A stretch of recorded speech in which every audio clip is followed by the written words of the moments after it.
বিসমিল্লাহির রহমানির রহিম। আমার জীবনের প্রথম ব্লগে সবাইকে স্বাগতম। আমি ছাদে আসছি আমার ছাদ বাগানটা আপনার সাথে সবার সাথে শেয়ার করার জন্য। আসলে ছাদ বাগানে আসলে আমি গ্রামের কিছু ফিল আমার ভিতরে কাজ করে। এই জন্য আমার যখনই খুব ভালো লাগে তখনই আমি ছাদ বাগানে আসি।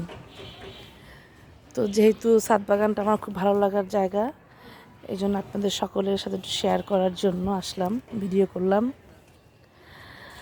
আমার এবছর আমরা ছাদ বাগানে ফুলকপি গাছ লাগাইছি, ফুলকপি হয়েছে, শালগমও হয়েছিল, শালগমটা শেষ, কেটে ফেলছি। ধনেপাতা গাছ,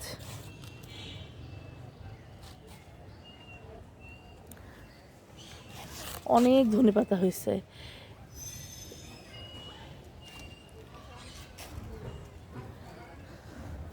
টমেটো গাছে অনেক টমেটো হয়েছে, আলহামদুলিল্লাহ আমরা অনেক টমেটো খাইছি, টমেটো কিনতেই হয়নি। এবং ফ্রিজেও কিছু আমরা সংরক্ষণ করেছি টমেটো, অনেক টমেটো হয়েছে আলহামদুলিল্লাহ। এই যে আমার লেবু গাছে লেবু ধরেছে। মরিচ গাছে কিছু মরিচও হয়েছিল, আপাতত গাছে এখন মরিচ নেই। আমার সরিষা গাছও হয়েছিল, সরিষা গাছে সরিষা ফুল অনেক ফুল হয়েছিল, সরিষাও ধরছে।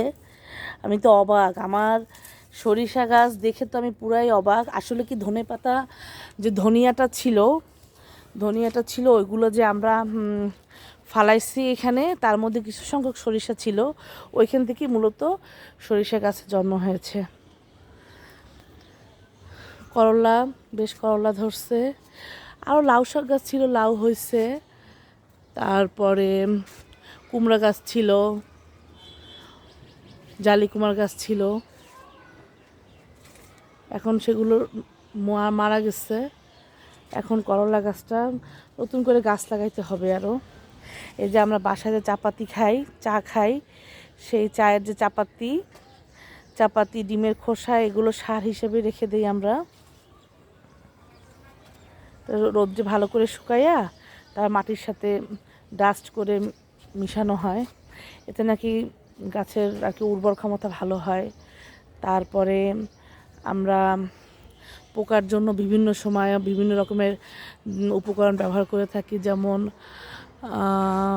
ছাই আছে, ছাইটা দেই আমরা। তারপরে হলুদ দেই, শুকনা হলুদ, গুঁড়া করা যে হলুদটা থাকে ওগুলো ছিটানো হয়।